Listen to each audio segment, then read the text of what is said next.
প্রতি বছর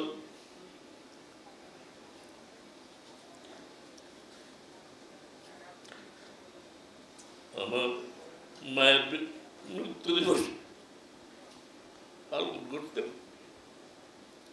এবং বলতেন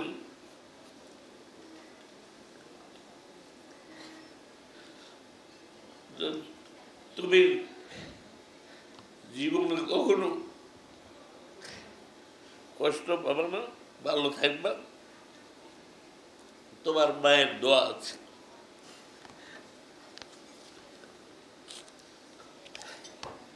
আমার বাবার মুখে শুনেছি, আমার মা যখন বলেছেন যে আমি আর বাঁচবো না,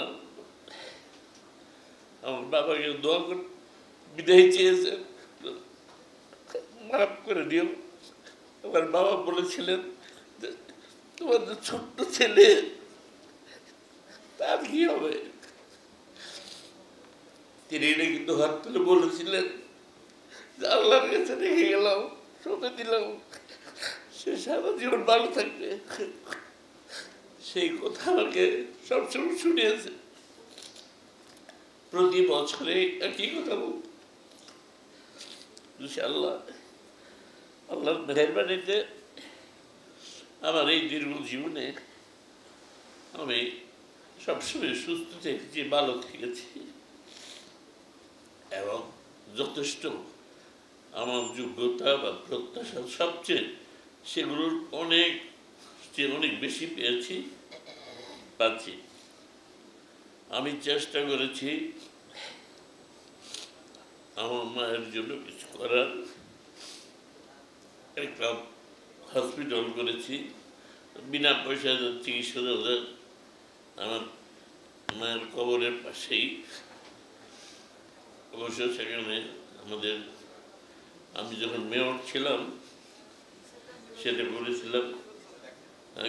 তখনকার সিটি কর্পোরেশনের একটা প্রকল্প ছিল ইন্টারন্যাশনাল, ছয়তলা বিশাল হসপিটাল আমার মায়ের নামে করেছি। মায়ের জমিতেই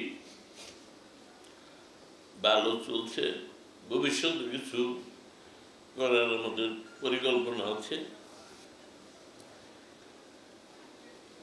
আমার প্রত্যক্ষভাবে না পেলেও সবসময় অনুভব করি সব কাজে যে আমার মায়ের দোয়া আমার প্রতি রয়েছে।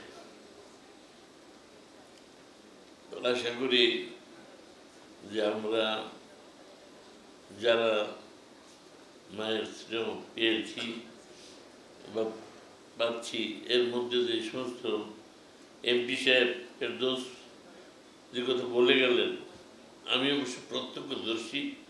এবার হজ যাওয়ার সময় সৌভাগ্যক্রমে একই ফ্লাইটে উনি এবং আমি উনি ওনার মাকে সাথে নিয়ে গেছে, আর কাউকে না, স্ত্রীকেও না, মায়ের সাথে গেছে। এই বছর এই রোজার সময় ওমরা হবে। তো সে যেটা বলল সেটা আমি সচক্ষে দেখেছি যে মায়ের প্রতি তার কি অকৃত্রিম শ্রদ্ধা, ভালোবাসা, মায়ের কি অপাত্য স্নেহ সন্তানের প্রতি। এটা আমার যেন কেন মনে হয় এখনকার যারা নতুন প্রজন্ম আমাদের মধ্যে বোধ হয় সেগুলো একটু কমে যাচ্ছে।